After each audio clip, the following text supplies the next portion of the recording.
رجع لنا مرة تانية أستاذ أحمد الضبع. أستاذ أحمد معلش الصوت كان مش واضح. حضرتك قلت إن العقد القديم أو الشكوى القديمة كأن لم تكن، لأن لم يكن عقد حسني عبد ربه موثق، وتم توثيق العقد امبارح، وبالتالي النهارده شكوى جديدة. تمام كده يا فندم. فإحنا اتصلنا بمجلس الإدارة، طبعا مجلس الإدارة شك بالأمس فقط. ودي المشكله في الاسماعيل، عدم استقرار مجالس الاداره، فما فيش حد واخد قرار يعني. ايوه. فاحنا بعتنا جواب النهارده فعلا لمجلس الاداره، حددنا لهم مهله اقصاها يعني نصف الاسبوع القادم، يعني الحد او الاثنين اللي جاي. انه يا اما تدفع المستحقات يا اما العقد هيعتبر مفسوخ من تلقاء نفسه. طب بس يعني اخر فتره للقيد اظن، او اخر ميعاد القيد يوم 9. بالنسبه لحسني ما فيش مشكله بالنسبه لي يعني. اخر فتره للقيد يوم 10. لا، حسني ملوش دعوه بالحكايه دي، لان ده لاعب محترف. ويوم ما يفسخ عقده ويفسخ من خلال لجنه شؤون اللاعبين، فمن حقه يقيد في اي وقت دون الارتباط بفتره القيد الرسميه. بس ده معناه انه هيبقى في استثناء، يعني يبقى في نادي حجز المكان.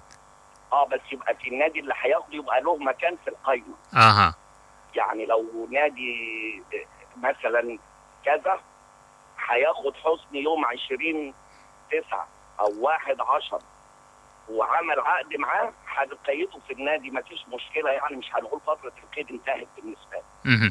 طب معلش خلينا نستوضح دي من حضرتك استاذ احمد. يعني دلوقتي خلينا نقول ان نادي الزمالك هو اللي بيتفاوض او اللي جد في التفاوض مع حسني عبد ربه. تمام. وبالتالي اتفقوا وهيبلغوكوا كاتحاد ان احنا تعاقدنا او هنتعاقد مع الراجل ده لما يتفسخ عقده، ولا اذا جه نادي تاني غير الزمالك مثلا الاهلي المصري اي حد؟ لا، ما لناش، ما حدش يقول لنا انا هتعاقد معاه، يعني ان هي في التعاقد دي ما نعترفش بيها.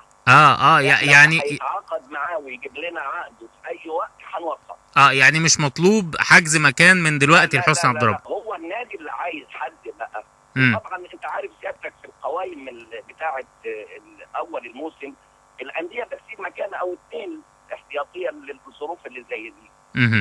فالنادي طبعا اللي عاوز لاعب وبيتفاوض معاه دلوقتي وبعد شهر اذا كان لاعب محترف من الخارج او بيسيب مكان في القائمه. فالنادي يمضي عقد معاه وله مكان في القائمه الحسني، احنا هنوثق العقد ونأيده على طول. يعني بتبقى المشكله في فتره القيد في ايه؟ ايوه. في اللاعب المحترف اللي جاي من الخارج، وانا محتاج له البطاقه الدوليه. البطاقه الدوليه بتوصل في فترات القيد الرسميه، لان السيستم بيقفل على طول بعد انتهاء فتره القيد. ودي المشكله، يمكن المشكله اللي عانى منها ميدو مع ميدو. لكن اللاعب المحترف داخليا وانتهى عقده حتى في اثناء الموسم، ما دام انتهى عقده بشكل طبيعي يقيد في النادي الثاني على طول. يعني خلينا نوضح النقطه دي، ان اللاعب المحترف داخليا اذا فسخ عقده في خلال الموسم او انتهى عقده في خلال الموسم لا يلتزم او لا يوجد شرط بمواعيد او لا يوجد التزام بمواعيد القيد اللي بتعلن. بس بشرط انه ما يكونش لاعب لفريق، يعني ما يقدرش يلعب في الدور الاول، يبقى يلعب في الدور الثاني للفريق الثاني. يعني ما يلعبش الفريقين في نفس الدور. يعني لو جه حسني عبد ربه مثلا لعب ماتشين للاسماعيلي في الدور الاول وفسخ عقده حب يروح الزمالك ما ينفعش. ينتظر للدور الثاني لفتره الانتقال. طيب قول لي حضرتك، يعني انا طبعا مش عايز استبق الاحداث، انما انت اكيد قريت الورق. هل حسني عنده حق في طلب الفسخ، ولا المساله يعني تعد من باب الضغط على النادي؟ حسني عنده حق، لان اساسا الشرط واضح جدا ان مكتوب ومنص عليه النادي الاسماعيلي انه اذا حسني لم يتقاضى مستحقاته خلال فتره كذا يحق له دون الرجوع للنادي الى فسخ العقد. وبعدين اللاعب كاتب في الشكوى انه له سنه لم يتقاضى مستحقاته. الحكايه عثمان دي انت عارف في الاتحاد الدولي حته المستحقات دي ما فيش حاجه قد مهله. في مستحقات للاعب يوم 1 يناير ياخدها له يوم 5 يناير ممكن الفيفا تفسخ العقد. لان ده يقول لك بيسموه اللاعب موظف لازم ياخد مستحقاته في نفس الوقت. احنا للاسف في بعض الانديه بيعمل عقود مع اللعيبه بملايين الجنيهات وتيجي ما عندوش الفلوس بتاعه اللاعب مقدم العقد ولا عنده الاقساط، فما تدخل في التاكل دي. النهارده زي واحد، انا دايما اقول زي واحد اشترى عربيه وقسطها مبلغ كبير اكتر من دخله، تقول له يا ابني هتسدد القسط ازاي؟ يقول لك ربنا يسهل. اي مع النهارده يعني الاسماعيلي عامل عقد لحسني ب 17 مليون جنيه. أيوة مش عارف يدفع له فلوس السنه اللي فاتت. مقدم العقد بتاع السنه دي. فده المشاكل دي لو راحت يبقى احنا يعني بالامانه وبكل امانه احنا بنحاول نقف جنب الانديه عشان تطلع من ازمتها الماليه وبالذات الانديه الجماهيريه.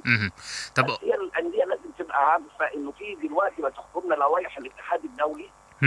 ممكن الفيفا في الحالات اللي زي دي ما فيهاش كلام. يعني ممكن يتعرض النادي لعقوبات مش بس فسخ العقد، يعني عقوبات وفسخ العقد واللاعب ياخد مستحقاته عن الموسم الجديد، يعني حاجات كتيره. طب قول لي يا استاذ احمد، يعني هل بناء او قياسا على اللي حضرتك بتقوله ده، هل الزمالك بالشكل ده يبقى ملوش حق في موضوع حسين ياسر محمدي؟ ياسر محمدي احنا لو هو راح لنادي هنا احنا كاتحاد كوره بنقول ياخد مستحقاته.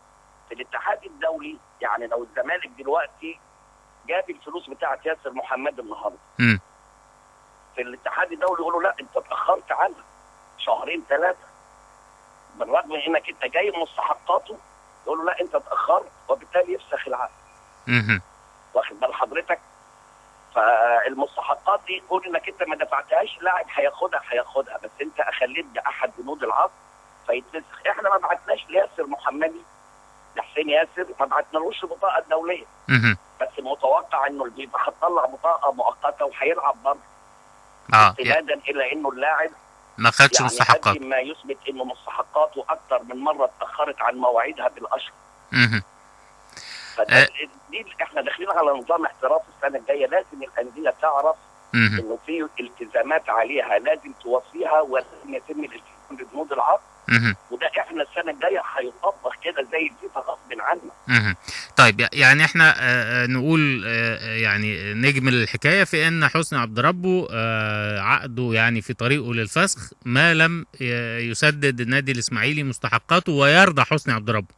تمام. يعني اذا حتى الاسماعيلي سدد المستحقات دي وحسني عبد ربه مش عايز، هيتم فسخ العقد. والله ممكن يعني دي، بس يعني دي هندخل فيها بقى في موضوع تاني اجتماع اللجنه. اشكرك شكرا جزيلا. صارت وقت محدد فممكن يتمسك بهذا الوقت يعني هو كان الكلام او اللاعب كان بيقول ان العقد المفروض يتفسخ النهارده. يعني هو على اساس انه العقد لما جه هو اعتقد كده، بس احنا ما دام الشكوى قدمت النهارده لازم اخطر الاسماعيلي بيها. لان احنا الشكوى القديمه ما اخطرناش الاسماعيلي بيها. لانها غير قانونيه.